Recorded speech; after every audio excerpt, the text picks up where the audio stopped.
You are about to witness bodily dismemberment, sub-zero temperatures, and all-out mayhem. Brought to you by the Frontline Network.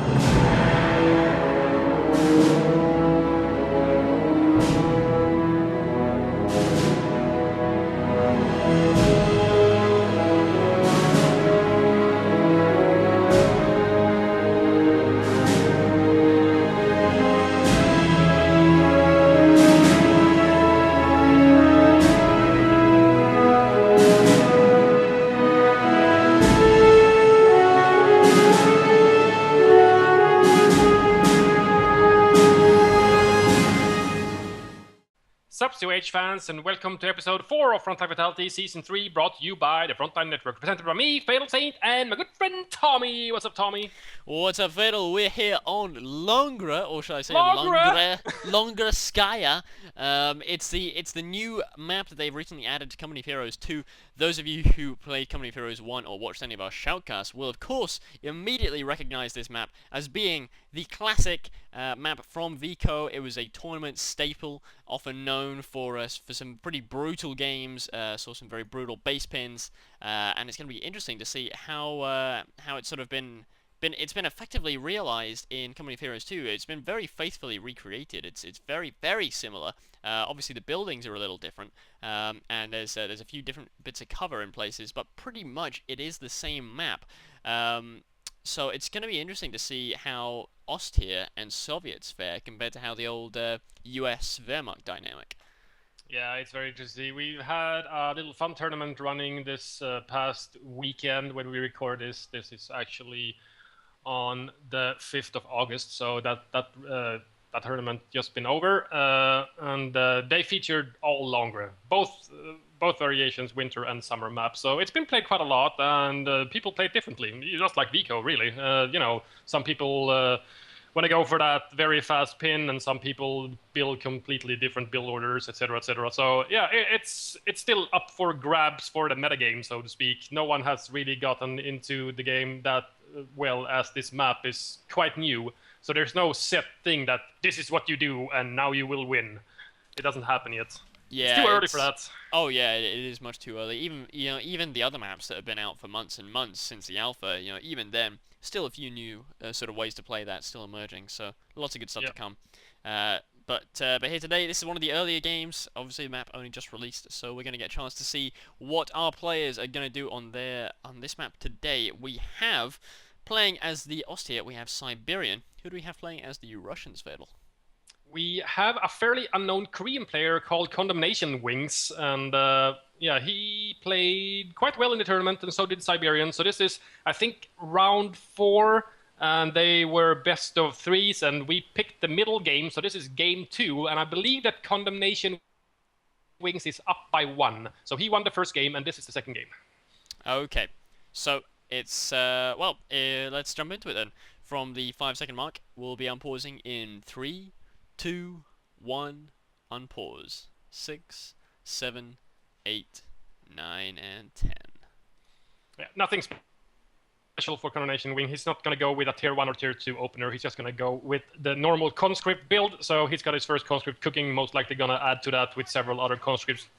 I've actually been I've been practicing a bit with DevM lately. He's looking to get into the scene a little bit. Yeah, so I'm mentoring DevM. Who would have known that someone like me, in all honesty, I never advertise when I stream on the TFN channel on Twitch. I never go like, oh my god, I'm so awesome. Best skills. Because, high level. I'm high level. I'm quite humble. I know that I'm at best a bit above average, baby. I don't know. Maybe I'm better than the, general population of Company of Heroes 2. Who knows? I've only played that many games. But, I would never have expected me to actually kind of explain Company of Heroes 2 meta game, etc., and going over build orders and tactics on specific maps with a player with an amazing caliber, I have to say, like DevM. It would have never dawned on me, but yeah, that happened, and it's been great fun. I managed to slap him around a bit, and then he slapped me back after a while. Oh, very good. It didn't take him long to get back into the game, so hopefully he'll stick at it, and if he does, we're going to be grabbing those DevM replays for you guys. Yeah, because he always had a very distinctive style. He originally was known for his light vehicle usage, his Jeep pushing, his bike pushing, MG bike, micro stuff like that. Of course, there isn't really so much room for that in Company of Heroes 2 because there are no Jeeps or bikes, but there are light vehicles and there are ways to sort of bring micro to the fore.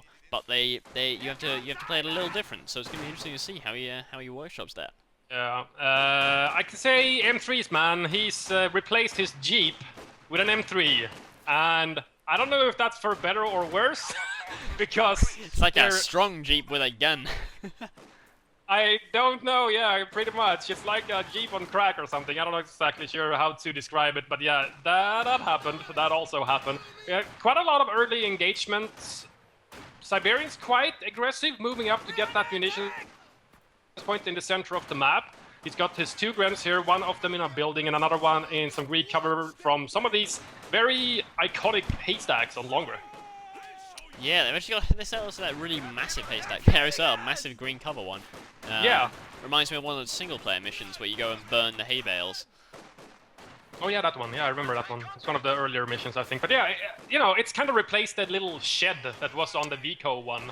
Those sheds are always really weird. Like, if a few bullets got fired in its general vicinity, the whole thing would just fucking collapse. Makes you wonder, like, French architecture is really not all it's cracked up to be, obviously.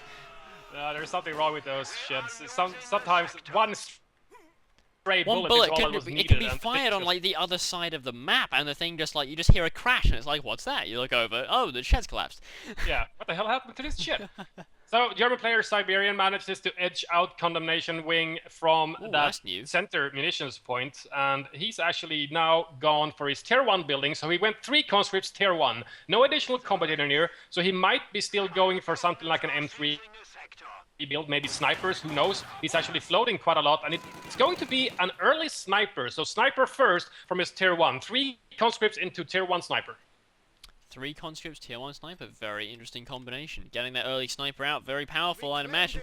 You got 2-man squads there, can really lay on the hurt to the German player, especially a Siberian. Investing fairly heavily into Grenadiers. He's got 3 Grens and 1 MG so far. So he's not going for any kind of fancy base pin moves here. Instead, he is favoring to just sort of spread out, cap a bit, harass a bit, but stay relatively conservative. Yeah, he branched out a bit on the left. He's now lost some of those territories to one of the conscript squads from CondemnationWings. He's capping the southern VP at the same time. The northern parts of the map are in German control, Siberian's control now. Ooh. We do have first munitions spent into a flamethrower on a combat engineer that barbecued that Grenadier squad in the center of the map, forces him off and stops the cap of the middle VP. So far, VP is extremely close. 493 for Condemnation Wing and 472 for Siberian. Nice URA uses on this conscript squad, going to force this MG to relocate, but the base wow, that's MG. A long range on that base MG there. It just about caught the flanking squad, but it looks like Siberian's going to play it safe and retreat anyway. He doesn't want to stand to lose more than necessary. But look at this, really nice harassment here from our Korean player Condemnation. Actually cut off Siberian from all of his important resources on the right-hand side, and has actually decapped and is in the process of capping the munitions on the left there as well. So Siberian now in a bit of a hole when it comes to fuel. Yeah, we do have an M3 on the field as well, and it is a sniper car, so there's no flamer in this one. He's going to use his combat engineers to basically screen for this car now and lay in the hurt on these Grenadier squad. He tried to connect his territories again, but he fell too short, and he didn't want to risk actually losing the entire squad to that sniper M3 combination, because that can actually pursue retreating squads quite effectively. You know, if you're unlucky, that sniper, even though they take an accuracy penalty as long as the M3 is moving, they're still quite reliable at hitting stuff on the move, even on retreat, as retreat modifiers in Company of Heroes 2 and Company of Heroes 1 are nowhere near alike. No, they're quite a bit different now. Flamers in particular, they cannot be affected now on retreat, so that's why they will keep on doing, and there's nowhere to change it, unfortunately. They will keep on doing full damage to retreating units. Look at that skin on the German half-track. Yeah, it's pretty sexy, isn't it? Tiger skin. But it's going to pop Tiger. flamers in just a second. There they go. There's the Flammenwerfer. Oh, if he gets at that sniper car, the M3 retreats immediately. He does not fancy that engagement because you can actually burn stuff out of those M3 that are garrisoned inside. He instantly chooses his doctrine and calls in a guard squad. Let's see, he's got the one with the guard cloak and the IL-2 bombing strike. Let's see, which one is that? Oh, I know this one. I know this one. I think it's one of the newer ones, probably. Oh, one of the DLC commanders, maybe? Yeah, I think so. So he's got this flamer. He's got to play it careful, though. Obviously, he's got to be aware of those AT grenades, which can very quickly cripple half-track. But look at his Grenadier, though. Siberian playing a dangerous game, trying to decap the cutoff. Does retreat, but not before going down to just one man. Oh, that sniper actually missing, I think, unless it was the spotter that fired at that retreating one-man and Gren squad, but that was close, very, very close. 18As are actually not researched, but there's no way you can actually tell. There's no icon above the unit, the conscripts, if they have tech Molotovs or 18As. You only know, for a fact that it's been teched when you get hit by one. Yeah, or if you see any weird behavior, obviously, you can look out. If you see conscripts just running at your vehicles, then it's a pretty good sign. You can fake it. You can fake it indeed, and also you can fake it doubly by faking a Molotov throw. People did that in Vico as well, to pretend that you had stickies. If you didn't have stickies but you had grenades, you could try throwing a grenade and then cancel it just in the nick of time, and most players will then back off you. You can do some really fancy stuff. This Flammenwerfer is going to go and try and chase off the M3 with a sniper and reinforce that NG in the field. But Siberian losing out quite a lot on the map control. Excellent map harassment by the Korean player CondemnationWings with his Soviets here. He's applying quite a lot of pressure. At the same time, on the far left-hand side, we got a Grenadier squad versus a Combat Engineer squad, which I will keep looking at while you follow the action in the center. Yep, here in the center we've got a, I think it's going to be an 18-8 here. Conscript squad is burning. Didn't manage to get it off, unfortunately. They did lose a lot of men for their troubles, though. That Conscript squad now in real trouble. Down there, just one man as they retreat, and they do actually go down on retreat, so it's a loss. The first full squad lost for Condemnation here. That's going to hurt. Oh, he might have actually almost lost that flamer too. It was two Grenadiers, quite low health against one Combat Engineer remaining, but he didn't get critted because that can happen in Company of Heroes too. You can get a flamethrower crit, so the guy actually carrying the flamethrower just spontaneously combust and explode. But he got fairly lucky there. M3 goes down just outside of the Soviet base, and these two-man Gren squad is trying to go for the cutoff harassment. They're going to get backup in the form of a P-Gren squad. That's easily going to be able to chase off these conscript squads. Oh yeah, those P-Grants really tear conscripts a new one.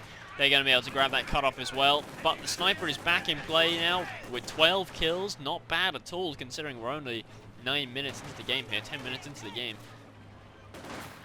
Yeah, depending on what you look at, what he's been killing, but he hasn't been killing stuff like the cheaper to reinforce Pyos. He's mainly been shooting at Grenadiers and the MG. So yeah, 12 kills is not too bad for a cost of 360 manpower. Yeah, it won't be long if he hasn't already made that cost back before he makes that cost back. But look at this now. We've got the MG facing the base now in the classic sort of base pin position. He's not actually in cover, which is going to work against him a little bit, but he is facing the direction which is going to shut down any attempt that Condemnation makes to try and get out of his base. So we are entering now a very tricky phase of the game now for the Russian player. Yeah, he had upper hand for a while, very good map harassments especially, but Siberian managed to connect the fuel on the far left-hand side of the map, and that's going to be enough to actually secure him some form of a fuel income. So yeah, he's most likely going to be able to keep up with the tech of the Soviet player. That was one long-range bundle nade. Which threw that entirely. Yeah, I'm not sure what just happened, but I've never seen a bundle nade being thrown that long, that far. 12 have that worked kills. It out for them now. I just counted it out in my head. 12 kills is actually the magic number if you count something like Grenadiers, for example. They're 30 manpower to reinforce, I believe, so 12 kills is obviously 360 manpower, so then you're broken even. Okay, whoa, P-Gran goes down after a nice grenade is thrown by that Guard Squad there. Guard Squad drops one of their PTRS rifles, however, something that the Soviet player kind of needs against this Flammenwerfer, especially at Vet 2. That conscript squad didn't retreat. Why didn't he retreat the conscript squad? He retreated his guard squad. It was right there. I don't know. Yeah, I don't know why he left that other conscript in play. He's now down to just a couple of units now. All of a sudden, he's got the sniper, he's got a flamer, a guard, and all the way down here on the left-hand side, he's got one conscript left. But Yeah, going from 3 conscripts to 1, that's really going to hurt his capping power. And he's not actually going to replace his lost squads. He's just going to keep teching. He needs, obviously, something against his Flammenwerfer now. When the Flammenwerfer hits Vet 2, it actually gets, a reduction in damage taken, which is basically like an HP buff if you look at it. So it becomes extremely tough to kill with PTRS rifles, especially when your guard squad has dropped one of the 2 PTRS rifles. You're not going to be able to kill that reliably, so you need something harder, an AT gun, for example. But obviously, as he went tier 1, tier 4, it's going to be at least an SU-76, but most likely he will save up his manpower to get an SU-85. Well, he's had good map control throughout most of the game, so I wouldn't be too surprised if he was able to afford an SU-85 relatively soon. But yeah, he can, as long as he can preserve manpower. But right now, on the far left-hand side at this fuel point, he reclaimed that away from Siberian. Oh, nice but he grenade lost on the MG. concentration. Boom. 2 crew members go down in quick succession. But Siberian's here with the half-track ready to reinforce it straight away. Look at this Vet 2 Flammenwerfer now.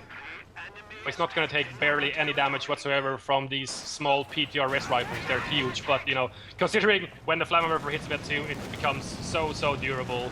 The PTRS rifles are no longer enough.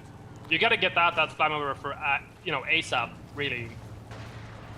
With the guard squad. One guard squad can handle, a Flammenwerfer, especially if it's not upgraded. You can pursue it if you put them in an M3 so they can keep up with the speed of the half track. But if you let it live for too long, it's, crap. I don't know, extremely hard. That sniper's up to 35 kills. He's just sitting outside of his base because Siberian is applying so much pressure to the cutoff point. Siberian he kept on reinforcing that MG, and he kept on losing crew members, one after the other. He just popping them away, and now he has no manpower. He lost a crap ton of manpower reinforcing that MG the last few minutes, and he's going to continue to lose manpower unless he does something about that sniper. Yeah, however, at the same time, CondemnationWings income is completely, off the charts right now, or, negatively off the charts, so to speak. He's not getting anything, really. He spent all of his fuel, the remaining fuel in his bank, for this SU-85, so it needs to do work. It needs to get rid of that Flammenwerfer that is basically camping his cutoff, so he can move outside of his Soviet base. Because without that, the sniper can pop away, but as you said, as long as he, somewhat preserves his manpower, I think Siberian can actually just sit there and reinforce over and over again. Oh, I think the time for sitting there and reinforcing may be over now. The SU-85's here. It's that classic SU-85 sniper combo, a long-range team of death. Well, he could Faust it here and stop it. I think he might be going for the Faust there with Ghost PTRS rifles, plinked away at it as well, did a little bit of damage. But there are still combat engineers. The same squad that CondemnationWings started with is now Vet 2. All of his remaining troops are quite highly veteran. He's got a Vet 3 sniper now even, with 40 kills on that Soviet sniper. It's really been doing some legwork for the Soviet army in this game. It's quite insane. Vet 3 there. We saw a nice little dodge of the rifle grenade over here on the right-hand side, forces that grenadier away, and finally, the pressure is off now. Condemnation can get back into this game, get back onto the field. He's broken the base bin, and now he can start to capitalize. Doesn't really have any territories, however. He's got a fairly okay income, but I'm expecting Siberian to have kept teching during this time, or what's he actually built? He's just finished building himself a pack, but he's not continuing to tech. Pack's actually not too bad against the SU-85s. It can't super reliably. That was a nice 18 aid. That was a powerful 18 aid. From 50% health, but those scout cars without veterancy are extremely squishy. I think their health is quite low. Yes, that's right. Yeah, even those PTRS rifles tend to go through them pretty easily. Oh yeah, very, very quickly. And I believe they've now picked up that PTRS. Because he got dropped by the Grenadier again. Oh, it got dropped? He got dropped again. No, Vet 2 Grenadier has the PTRS rifles maybe they dropped both of them. Maybe. Maybe. Yeah, I think they did drop one outside of the base or something, and then he picked it up. because the sniper trying to dislodge this MG that was recruited by Pius. You can see that on the crew members. They look different from the normal MG crew. This Flammenwerfer now has the backup of a pack. That's going to be enough to keep that Su-85 at bay. He forces both the sniper and the guard squad to retreat. So he's not going to be able to actually decrew this pack either, because the MG is kind of guarding it as well as this Vet-2 Flammenwerfer. So the question is, what happens when you pair an Su-85 with a sniper? Will the pack continue to be useful, or is it just going to be forced back by the sniper? Well, it's obviously going to be a hard decision, I think, for the Soviet player. What do I decrew? Do I decrew the pack so my SU can move in, but then I won't have any infantry backup because the MG is still alive? Do I get rid of the MG, but then I can combat the Flammenwerfer and it will chase off my... what do I do? I don't know. It's a hard decision, I think. It is a tough choice, especially when that half track is just there reinforcing everything. Now, 26 kills as well. Damn. He's got a second guard squad out, which is combating some Vet-1 Grens from Siberian on the far right-hand side at the fuel point. Not exactly sure about that choice, because it is quite expensive to reinforce the guard squad, and without the DPs, which you can't afford, they're not that good at anti-infantry. They got the PTRS rifles, but you already have one squad, and he's got an Su-85 as well, so there's no real point in getting more AT, especially not soft AT.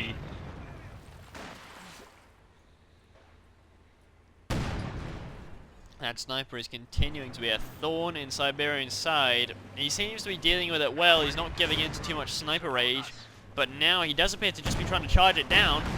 This might see the end of his flamer half track here, or it might see the end of the sniper. Ooh, gets one. Half a flame burst off. Didn't get any crits or any hits on that Vet-3 sniper, however, but it can go down very, very fast to flame weaponry. They have a 15% chance of basically just torching anything with the flamer crit, and that will kill a crew member. And the sniper generally just very, very squishy unit, very low health. So you don't even need to rely on the criticals from the flame weapons. They just die anyways, really. So yeah. That was close. But at Vet-2, Vet-3, Vet-2 especially, you get the durability buffs on the Flammenwerfer, and at Vet-3 you get more damage, I believe. Let's see what it is. Vet-2 reduces damage taken, I know that, and Vet-3 increases weapon damage. So it becomes even more of a infantry killer. Yeah, it's nasty. Oh, that's a nice grenade thrown by the guard squad there. Obliterates a couple of grenadiers and MG crewmen, but not enough to decrew it. And Siberian continues to reinforce everything around him from this half track.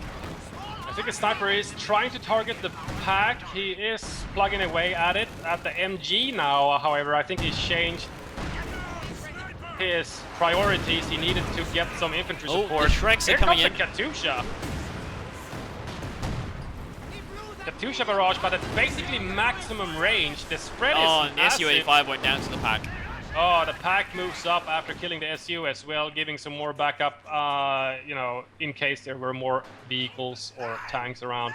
But, yeah, I don't know. He should have waited for that Katyusha to get a bit less spread, because the German army was very clumped up.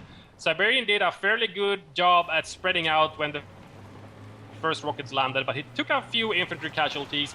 His Flammenwerfer wasn't really hit, and none of his units were completely killed. He has that Vet-3 PTRS-equipped Grenadier squad, which went down to one man, but still managed to survive. Here comes the Flammenwerfer now against the sniper. Instantly retreats, but one burst! Look at that weapon damage at Vet-3! Where did the sniper go? The sniper just instantly vanished. I thought it retreated. Oh, and the guard squad as well. Oh, wow. That was brutal. Oh, Flammenwerfer rage. I don't know. What's it actually targeting? Was it the Flammenwerfer, the pack? I'm not exactly sure. He's gonna try and hide behind the hay bale, using it as a shot blocker for these rockets. Oh, and here comes the strafing run. Pio goes down. Pio's down. Oh, strafing run outside of the Soviet base. This is gonna lock him. Strafing run was changed in the recent patch. At the same time, get 2 guard squad against a Panther Grenadier squad with a Shrek upgraded on the right-hand side. Forced that squad off. He had no anti-infantry capabilities whatsoever. Could have thrown a bundle nade, I guess, but at the same time, he didn't want to risk staying around and dropping a Shrek. The sniper did a very good job for the Soviet player. I think it kind of kept him in the game, so losing that sniper is going to be, an extremely tough situation for the Soviet player now. At the same time, look at Siberian's Flammenwerfer. 41 kills. So you know. Yeah, it's insane. It's still not as many as the Russian sniper though. But it's doing some proper damage now at It is, vet 3. and also it's just the fact that it's there to reinforce all the time. That's the real. I think that's had more impact than the flamers have. Yeah, yeah. The flamers are a nice backstop for when the MGs and the grenadiers aren't quite enough, but you know there's only so much one sniper can do when all the other infantry is dead, and he can just keep on reinforcing, one man at a time. I think the Soviet player CondemnationWings tried to exit his base on the left-hand side, but then the strafe plane came in and pinned his combat engineer and conscript squad, and he had to retreat it back to HQ, get a little bit of a heal going on, and then move out again. He's now called in another guard squad after losing that first one outside of the Soviet base when the sniper went down to the Flammenwerfer as well. I'm not exactly sure about his choice to replace lost conscripts. You know, obviously he needs something to cap with. But you know, without the munitions, he's almost got 60 munitions to get DPs on that new guard squad, but without the DPs, they only have 4 normal rifles. They're just not that good against anti-infantry, and he's basically not fighting any vehicles whatsoever apart from that Flammenwerfer. And against the Flammenwerfer, the PTRS rifles are just not enough when it hits Vet 2. No, unfortunately not. Nice use of the Vet 1 ability on the MG. He used the incendiary AP rounds against that guard squad. Instantly just shoot it up and forced it to retreat. Oh, very nice. One guard squad did manage to sneak around the right-hand side flank, but there's just too much here. Even the P-Grand squad with Shreks was enough to send it packing. Yeah, Flammenwerfer came in to give a little bit of backup as well. The enemy is attempting to steal our sector. And now Siberian owns just so much of the map. Yeah, he's gonna grab the northern VP as well on the right-hand side outside of the Soviet base. We do have a new Su-85 out for the Soviet player. The pack is still alive. Oh, nice bundle! He's not... Oh! I thought that was going to be do more damage than it did.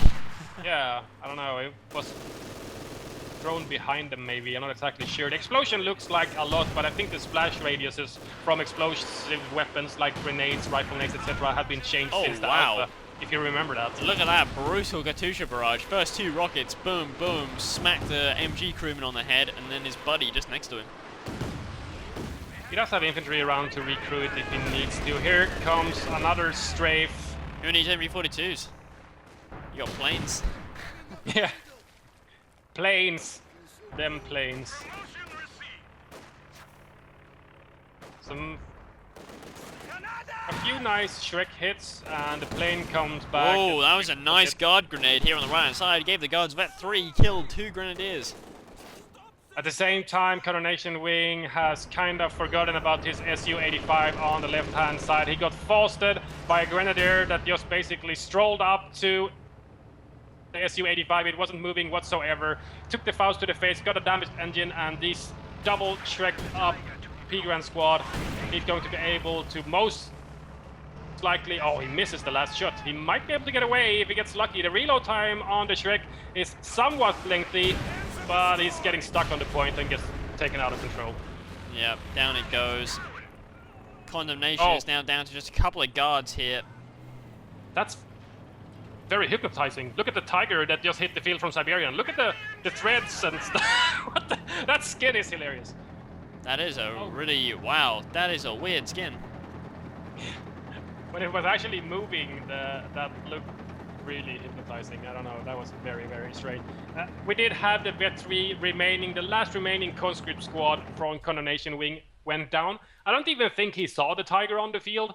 And after losing the Su-85, it would have basically ripped through the Soviet army with no problems whatsoever. He could have just rolled into the base, you know, crushed the hedges, and just kill him. But I think that losing that conscript squad Vet 3 was basically enough for CondemnationWings. He just threw in the towel. There was just no way. He was down on units for the entire match, it felt like. He lost a few too many units at one point, and after that it was basically just an uphill battle, and he never managed to recover completely.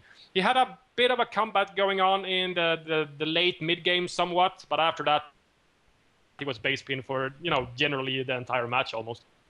Yeah, it was very unfortunate situation there, and it does look like Longra still does really favour the player who can get those powerful MGs into the base pin position there. It does look like the southern position, once again, in Co 2 is going to be the dominant position, at least for now, because of course people people's strategies are really, when you bring them a map that they've seen and played on countless times, they're gonna do what they did before. But we may very well see different strategies emerge that are superior to the old ones from Vico. Yeah, Company of Heroes 1 and Company of Heroes 2 has its differences, so you can, you can almost always expect that the metagame is not going to be the same. It might be similar for a while, and then someone comes up with something, and obviously, if the Soviet players feels that, the MGs are very strong on Longra, the base pin is just, never ending, it's gonna happen, I need something to prevent that from happening whatsoever, then they're gonna come up with some form of a new meta.